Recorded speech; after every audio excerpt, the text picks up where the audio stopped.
Dear My Diary, kali ini aku mau cerita tentang pengalaman dari salah satu orang tua di keluargaku yang sampai saat ini terus-menerus dihantui oleh penglihatan-penglihatan yang tak lazim semenjak kejadian yang tidak bisa terlupakan sepanjang hidupnya.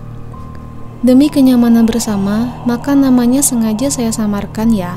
Mari kita sebut saja beliau Indah. Singkat cerita, Indah mengalami kejadian memilukan. Dia harus merelakan kehilangan bayi dalam kandungannya. Ya, Indah mengalami keguguran. Masih jelas teringat kejadian saat itu di tanggal 3 Juli tahun 2010.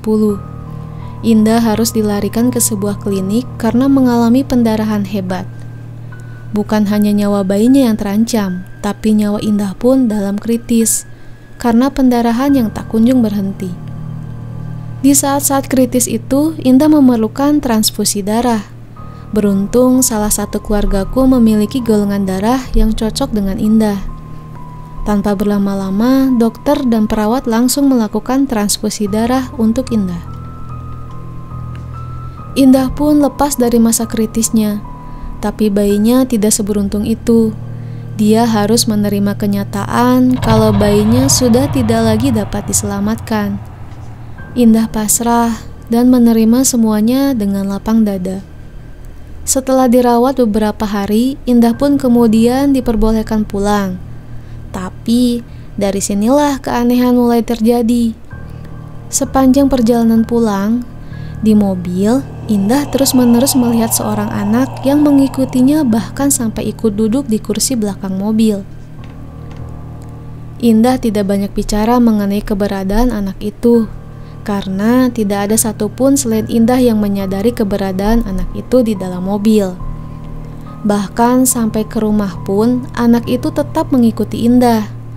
Indah yakin kalau anak itu bukanlah manusia, karena tidak mungkin suami dan keluarganya yang lain cuek aja ada anak kecil tidak dikenal mengikuti mereka, bahkan sampai ke rumah. Tidak ada penjelasan logis. Semuanya tidak ada yang dapat melihat anak kecil itu selain dirinya sendiri. Tapi entah apa yang ada di pikiran Indah saat itu. Mungkin karena rasa kehilangan yang begitu besar, atau memang Indah merasa senang dengan kehadiran sosok anak kecil itu. Indah menyimpan semuanya untuk dirinya sendiri. Dia merasa mungkin ini cara Tuhan mengobati perasaannya.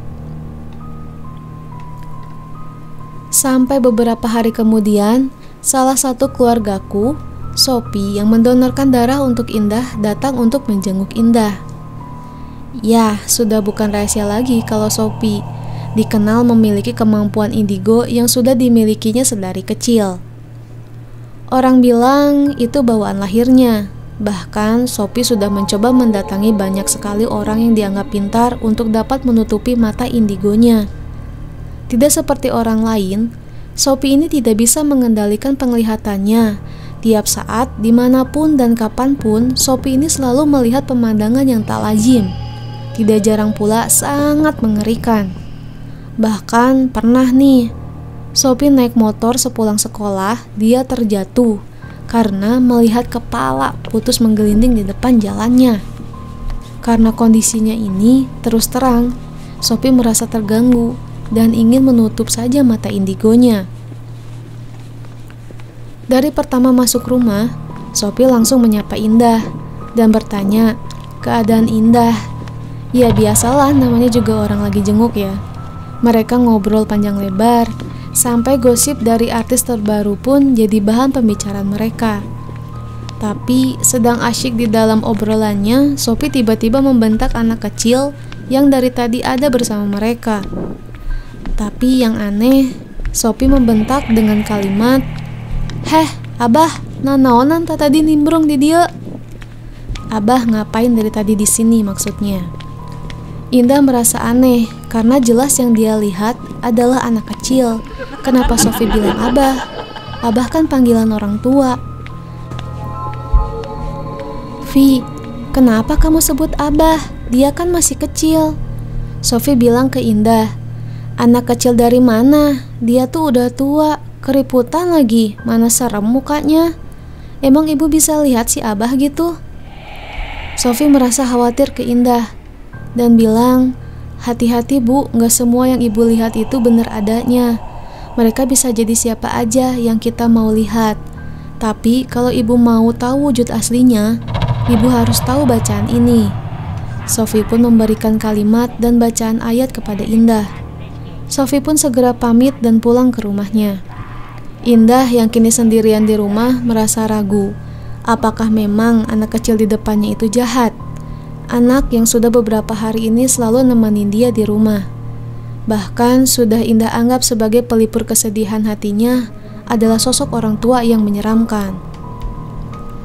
Dia terus-menerus melihat ke arah anak itu, antara penasaran dan ragu untuk membaca ayat yang diberi Sophie. Lalu akhirnya Indah memberanikan diri, karena dia sadar kalau anak di depannya itu bukanlah anak biasa. Bahkan sosok di depannya itu bukanlah manusia. Indah harus tahu siapa sebenarnya sosok di depan dia itu. Indah pun pergi bergegas mengambil air wudhu, lalu duduk di depan anak kecil itu. Tatapan anak kecil itu yang tadinya anteng dan asik bermain, tiba-tiba memandang tajam ke arah Indah. Senyumannya berubah menjadi dingin. Indah pun menutup mata, lalu membaca doa yang diberikan Sophie kepadanya secara perlahan. Kemudian, Indah pelan-pelan membuka matanya. Dan benar saja, anak kecil lucu dan menggemaskan di depannya kini berubah menjadi sosok yang benar-benar mengerikan. Rambutnya kusut, acak-acakan sampai ke lutut. Giginya tajam, menyeringai dari balik bibir yang terlihat kering. Tiba-tiba, bau menyengat menusuk hidung Indah. Indah pun tertegun dan terpaku. Kamu siapa?" Makhluk itu pun menatap Indah dengan tajam. Tapi Indah tahu matanya tidak berniat jahat. Makhluk itu terlihat seperti sedih. Dia pun mundur beberapa langkah, membungkukkan badannya, dan bergegas pergi meninggalkan Indah, tanpa sedikit pun bermaksud mengganggu Indah.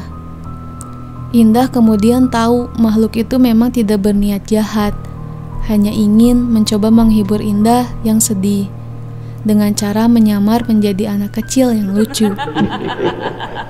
Indah sadar, sejak menerima transfusi darah dari Sophie, Indah selalu dapat melihat makhluk-makhluk aneh. Sampai saat ini, Indah masih memiliki kemampuan indigonya, bahkan semakin tajam dari sebelumnya.